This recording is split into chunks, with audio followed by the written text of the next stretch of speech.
Good morning students. आज हम छत्तीसगढ़ भारती के कक्षा 6 से हम पाठ 2 एक टोकरी भर मिट्टी पढ़ने जा रहे हैं, जिसके लेखक श्री माधवराव सप्रे जी हैं। तो चलिए शुरुआत करते हैं कहानी से। किसी श्रीमान जमींदार के महल के पास एक गरीब अनाथ विधवा की झोपड़ी थी। जमींदार साहब ने विधवा से बहुत तेरा कहा कि अपनी झोपड़ी हटा ले। तो बच्चों, ये जो कहानी है वो एक ज़मींदार और एक विधवा की कहानी है। ज़मींदार आप लोग सभी जानते होंगे। ज़मींदार का अर्थ होता है जिसके पास बहुत सारी ज़मीन जायदाद होते हैं। तो वैसे ही एक ज़मींदार था जिसके महल के सामने, जिसके सुंदर घर के सामने एक विधवा की झोपड़ी थी। और उस ज़मींदार ने विधवा से बहुत बार कहा, यहाँ पर बहु तेरा का अर्थ होगा बहुत बार कहा, कि अपनी झोपड़ी हटा ले। वो इसलिए कह रहा था क्योंकि जो उसके महल के सामने वह झोपड़ी बिल्कुल भी अच्छी नहीं लग रही थी। पर वह तो कई ज़माने से वहीं बसी थी, लेकिन जो विधवा थी वो तो बहुत दिनों से वहाँ पर रह रही थी। उसका पति और इकलौता पुत्र भी उसी झोपड़ी में मर गए थे। पतोहू भी एक 5 बरस की कन्या छोड़कर चल बसी थी। जो विधवा थी उसका पति और इकलौता पुत्र भी उसी झोपड़ी में उनकी मृत्यु हो चुकी थी।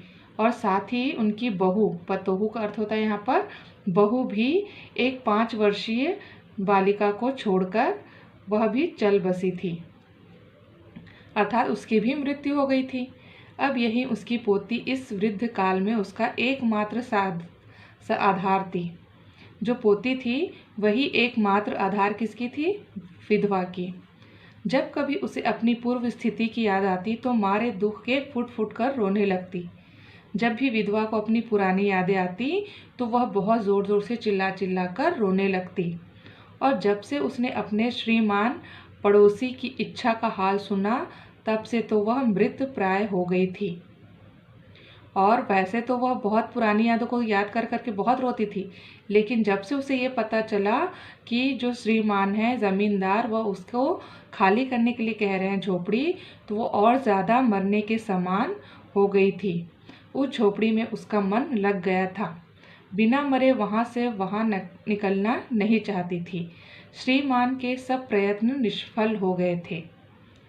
जो विधवा थी उसका मन उस झोपड़ी में बहुत लग चुका था। हमारा भी वैसे ही लगता है ना अपने घरों में, हम अपने घर को कभी भी छोड़कर कहीं नहीं जाना चाहते। वैसे ही विधवा भी उस घर को छोड़कर कहीं नहीं जाना चाहती थी।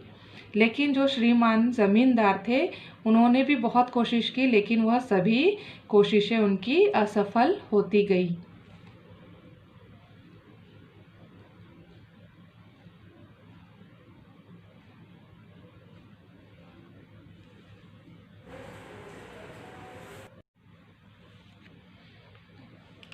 वे अपनी जमींदार वाली चाल चलने लगे। बाल की खाल निकलवाने वाले वकीलों की थैली गरम कर उन्होंने अदालत में झोपड़ी पर अपना कब्जा कर लिया। विधवा को वहां से निकाल दिया। बेचारी अनाथ तो थी ही, पास पड़ोस में कहीं जाकर रहने लगी। अब जो ज़मींदार थे उन्होंने क्या किया, वकीलों की सहायता लेकर उस विधवा को उसने वहाँ झोपड़ी से हटा दिया और उसकी झोपड़ी पर अपना कब्जा कर लिया। अब बेचारी अनाथ थी, इस आसपास जाकर रहने लगी। एक दिन श्रीमान उस झोपड़ी के आसपास टहल रहे थे और लोगों को काम बता रहे थे। इतने में विधवा हाथ में टोकरी लेकर वहां पहुंची। श्रीमान ने उसको देखते ही अपने नौकरों से कहा, तुम उसे यहाँ से हटा दो। पर वह गिड़गिड़ा कर बोली, महाराज, अब तो यह झोपड़ी तुम्हारी हो गई है, मैं उसे लेने नहीं आई हूँ।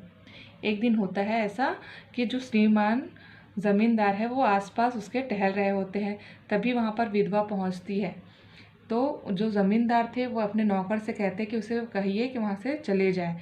लेकिन जो विधवा थी वो ज़मींदार से कहती है कि महाराज, ये तो झोपड़ी आपकी ही है, मैं तो उसे लेने नहीं आई हूँ। महाराज क्षमा करे तो एक विनती है। ज़मींदार साहब के सिर हिलाने पर उसने कहा, जब से ये झोपड़ी छूटी है तब से मेरी पोती ने खाना पीना छोड़ दिया है। मैंने बहुत कुछ समझाया पर वह एक नहीं मानती। यही कहा करती है कि अपने घर चल, तब रोटी खाऊंगी। तो जो विधवा है वो ज़मींदार से कहती है कि जब से यह झोपड़ी छूटी है उनकी पोती ने खाना पीना छोड़ दिया है। अब मैंने यह सोचा है कि इस झोपड़ी से एक टोकरी भर मिट्टी लेकर उसी का चूल्हा बनाकर रोटी पकाऊंगी। इससे भरोसा है कि वह रोटी खाने लगेगी। महाराज कृपा करके आज्ञा दीजिए तो इस टोकरी में मिट्टी ले जाऊं। श्रीमान ने आज्ञा दे दी। अब जो विधवा है वो ज़मींदार से कहती है कि जब से इस झोपड़ी से हमारा नाता टूटा है तब से वह मेरी जो पोती है उसने खाना पीना छोड़ दिया है। बच्चों, ये हमारे साथ भी होता है ना। जिस घर में हम बरसों से रहते हैं, अगर हमारा जो वही घर छूट जाए तो हमें भी बहुत दुख होगा कि नहीं होगा। तो उसी प्रकार से जो विधवा की जो पोती थी उसे भी बहुत दुख हो रहा था। विधवा झोपड़ी के भीतर गई। वहां जाते ही उसे अपनी पुरानी बातों का स्मरण हुआ और उसकी आंखों से आंसू की धारा बहने लगी। जो विधवा थी, जैसे ही वह झोपड़ी के अंदर जाती है उसे अपनी पुरानी बातें याद आती है ना। तो उसकी जो आंखों से बहुत ज़्यादा आंसुओं की धारा बहने लगती है। अपने आंतरिक दुखों को किसी तरह संभालकर उसने अपनी टोकरी मिट्टी से भर ली और हाथ में उठाकर बाहर ले आई। लेकिन जो विधवा थी वह क्या करी, अपने अंदर के दुखों को संभाल लिया और वह एक टोकरी मिट्टी लेकर बाहर आ गई। फिर श्रीमान से हाथ जोड़कर विनती करने लगी, महाराज कृपा करके इस टोकरी को हाथ लगा दीजिए जिससे कि मैं अपने सिर पर धर लूं। जमींदार साहब पहले तो गुस्सा हुए, फिर जब वो बार बार हाथ जोड़ने लगी और पैरों में गिरने लगी तो उसके मन में भी कुछ दया आ गई। जैसे ही विधवा जमींदार से कहती है कि यह जो टोकरी है उसको मेरे सर पर रख दे, तो जमींदार थे।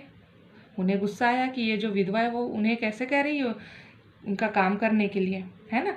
तो लेकिन बार बार उसके विनती करने और हाथ जोड़ने के कारण जो ज़मींदार थे उनके अंदर भी कुछ दया आ गई। किसी नौकर से ना कहकर आप ही स्वयं टोकरी उठाने आगे बढ़े। ज्यों ही टोकरी को हाथ लगाकर ऊपर उठाने लगे त्यों ही देखा कि यह काम उनकी शक्ति के बाहर है। फिर तो उन्होंने अपनी सब ताकत लगाकर टोकरी को उठाना चाहा, पर जिस स्थान पर टोकरी रखी थी उस स्थान से वह एक हाथ भी ऊंची न उठी। वह लज्जित होकर कहने लगे कि यह टोकरी हमसे नहीं उठाई जाएगी। अब जमींदार तो मान गए, विधवा की बात मान गए कि वह टोकरी उसके सिर पर रख देंगे। अब सिर पर टोकरी रखने के लिए उनको हाथ लगाना था। लेकिन जैसे ही उन्होंने टोकरी को हाथ लगाया तो जो टोकरी थी वह एक हाथ भी ऊंची नहीं उठी। अब उनको ये लगने लगा कि उनकी जो शक्ति है यह तो कम है, वो और ज़्यादा ताकत लगाने लगे। लेकिन ज़्यादा ताकत लगाने के से भी जो टोकरी है वो ऊपर नहीं उठी। यह सुनकर विधवा ने कहा, महाराज नाराज ना हो तो आपसे एक टोकरी भर मिट्टी नहीं उठाई जाती और इस झोपड़ी में तो हजारों टोकरियां मिट्टी पड़ी है। आप उसका भार कब जन्म भर कैसे उठा पाओगे? आप इस बात पर विचार कीजिए। अब जो उनसे टोकरी नहीं उठाई गई तो जो विधवा है वो ज़मींदार से कहती है कि महाराज आप गुस्सा ना हो तो मैं एक बात कहूँ, आपसे एक टोकरी मिट्टी भी नहीं उठाई जाएगी। मतलब जब उन्होंने पूरी ताकत लगा दी लेकिन वह एक टोकरी मिट्टी भी वह उनके सर पर नहीं रख पाए, तो विधवा कहती है कि एक टोकरी उठाई नहीं गई मिट्टी तो इस झोपड़ी में तो हजारों टोकरियां मिट्टी है, आप उसका भार कैसे उठाएंगे जीवन भर?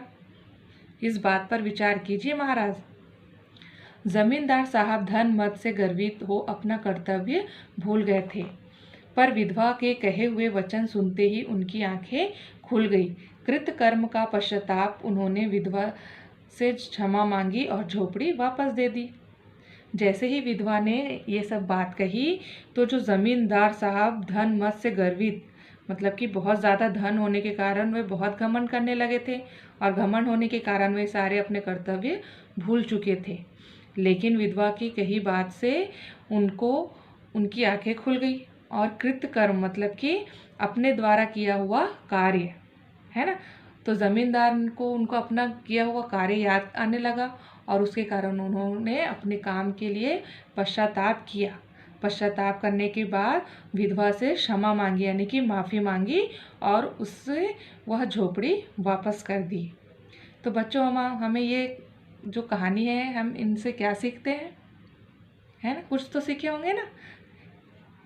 इंसान का गर्व उसे अन्याय और विद्वेष करने को प्रेरित करता है, इस हेतु वह छल, झूठ और षड्यंत्र करने से भी नहीं चूकता, परंतु सत्य और ईमानदारी की चोट उसे हकीकत की धरातल पर ला पटकती है और परिणाम स्वरूप उसका अंतर्मन जाग जाता है। उसी प्रकार एक घमंडी जमींदार को विधवा की सत्यता और ईमानदारी से जमींदार की आंखें खुल गई और उसने विधवा को झोपड़ी वापस कर दी।